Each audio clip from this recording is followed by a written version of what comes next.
Hey friends, welcome back to Homestead on a Prayer.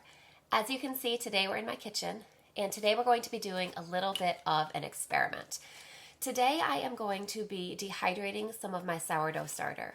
So I have been making sourdough starter for years, and I've gotten into kind of a routine with feeding my starter regularly, with baking with my starter regularly. But despite that, there have been multiple occasions, probably more than I care to admit, where I have gotten busy with something, I've gotten distracted, and I have neglected my sourdough starter, and ultimately it ended up dying. Now, thankfully for me, I do have a friend who also makes sourdough, and she has bailed me out multiple times. I've called her up and been like, hey, I killed my starter again. Can I have a little bit of yours? And it is great to have a friend who also makes sourdough. You know, partly for that reason, also it's just fun to share recipes. But I don't want to continually be relying on her to always replenish my starter when I've been a little bit neglectful. So I want to create my own backup starter.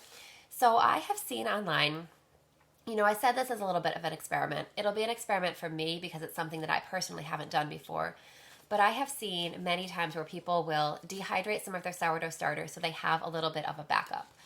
So what I'm planning to do today is to dehydrate 2 batches of sourdough starter, because what I want to do with you is to, once we have it dehydrated, I want to reconstitute it and try baking with it and see how well it works to make sure that this experiment was a success. And then I'm going to keep another set of dried sourdough starter just as a backup, so that kind of as insurance against myself, so that if I get neglectful of my starter again, I have a backup that I can rehydrate and, just have access to my starter and not have to worry about losing it. So today we're going to start the first step in the process. I'm going to set up my sourdough starter. Now, there are multiple ways to do this. I have seen people say that you can put it in the dehydrator, which, maybe the most foolproof way to do it. I am planning to air dry mine just because I don't want to expose it to excessive heat if I don't have to. That being said, if I do air dry it and it's not successful, I will then try dehydrating it and see how it works. I have also seen people say that you can dehydrate it in your oven, not turning your oven on, but just using the light only in the oven. I don't really want to leave the light in my oven running for that long, so I'm just going to experiment with air drying this. So I have here my starter. I have some parchment paper. Basically, as I said, I'm going to be doing 2 batches of this. So I want to just lay out a couple sheets of parchment paper here. I'm just going to pour out a little bit of my starter right into this paper here. And I'm just going to smooth this into as thin a layer as I can with my spatula. I just want to make this layer as thin as possible so that it dries as quickly as possible and hopefully get the best results. So I'm not really sure what the ideal amount of starter to dry is. I don't know if there is an ideal amount. I looked online and I found, basically varying instructions. So that's why this is a little bit of an experiment.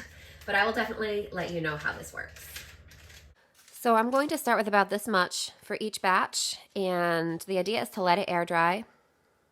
Once it's fully dry, I'm going to peel it off of this parchment, break it into little pieces, and store it in a jar until we're ready to rehydrate it. So I'm just going to go ahead and prepare a second batch of this because, as I said, we're going to be drying 2 batches today.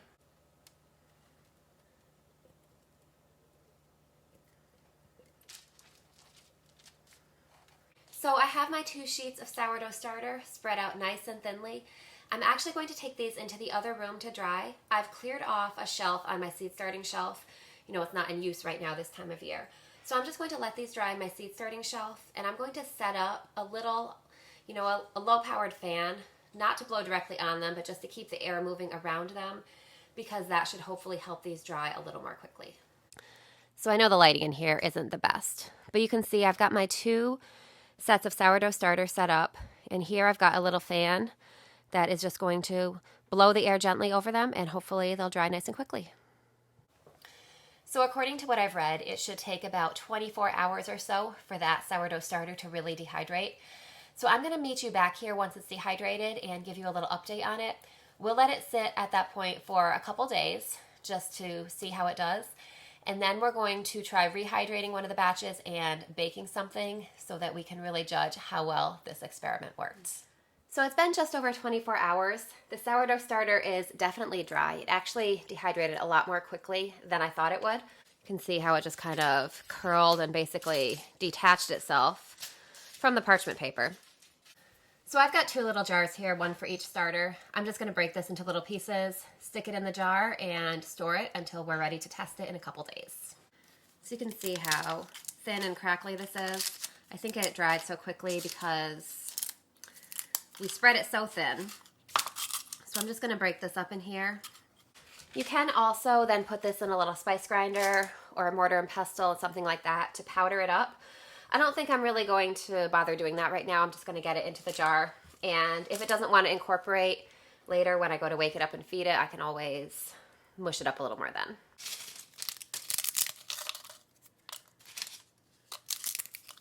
So I've got my dehydrated starter all packaged up. I'm just going to let these sit in their jars for a couple days, and I'll meet you back here when it's time to rehydrate one of these and give it a test. So here is our sourdough starter, all dehydrated. It's actually been dehydrated for a couple weeks now. So I think now is the perfect time to get it rehydrated and then try baking something with it to see how well it works. So to rehydrate the sourdough starter, I'm just going to put it into this bowl here. I'm going to weigh it, see how much it weighs. And then however much this weighs, I'm going to measure it in grams. I'm going to add the same amount by weight of both flour and water to this bowl, mix it up, and we'll see how well it rehydrates. So it is in flakes right now. I'm going to kind of try to crunch it up a little bit to make it a little more powdery as I put it in this bowl, and hopefully that will help it rehydrate a little more easily.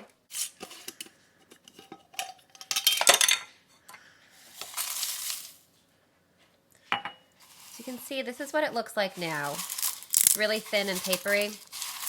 I'm not sure exactly how long it's going to take this to absorb the water and rehydrate, but I will definitely keep you posted on that. So you can see here that we have about 20 grams of starter. So I have my flour here. We're going to add 20 grams of flour, 20 grams of water, and let it sit and absorb.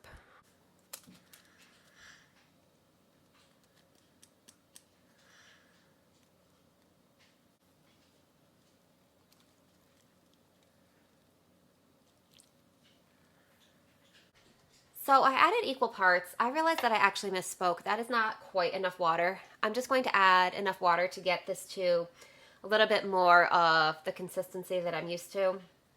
You know, I looked it up and some places say twice, some places say up to 5 times as much. So I'm just going to add a little bit. I'll let you know how much I end up adding. So you can see that clearly wasn't enough water. So we need to add a little bit more.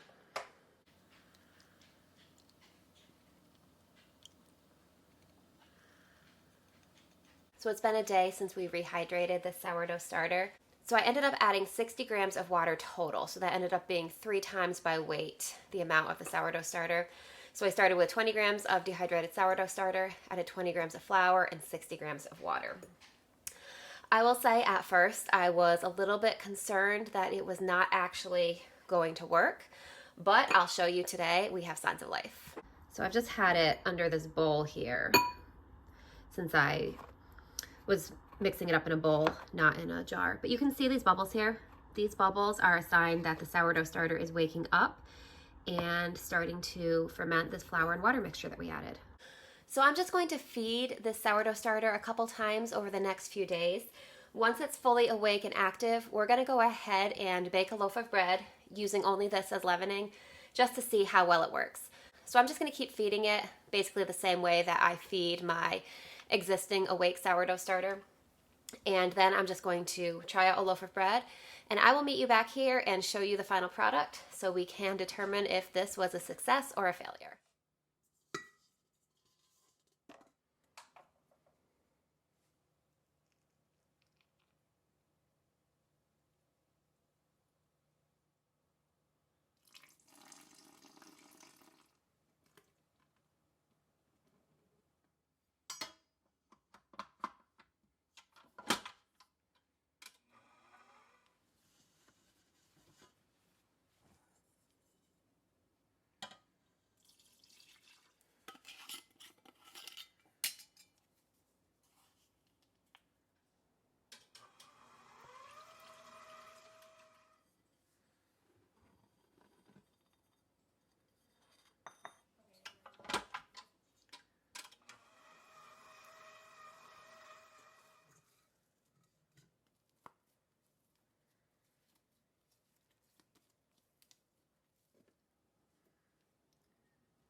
So I just pulled the loaf of bread that I made with our dehydrated sourdough starter out of the oven. I just made a whole wheat sandwich bread with the sourdough starter, rehydrated it, and as you can see, it worked really well. I didn't add any yeast or any other leavening agent to this bread, so this was just with our dehydrated sourdough starter. So I would say that this experiment is a success. So I'm going to just store my other sourdough starter. Remember, we dehydrated 2 batches together. I'm going to store that as a backup, and hopefully I'm able to keep my current sourdough starter alive and not need to rehydrate that one anytime soon. But it's good to have a backup in case I need it, and it's a good skill to know how to do. So I'm going to let this bread cool, and then we are going to enjoy some delicious bread. Thank you so much for hanging out with me over the past few days as we did this experiment together. I hope that it was really helpful for you to see how easy it is to dehydrate your sourdough starter, and always make sure that you have a backup. So I hope you're having a great day, and I can't wait to see you soon. I'll see you next time.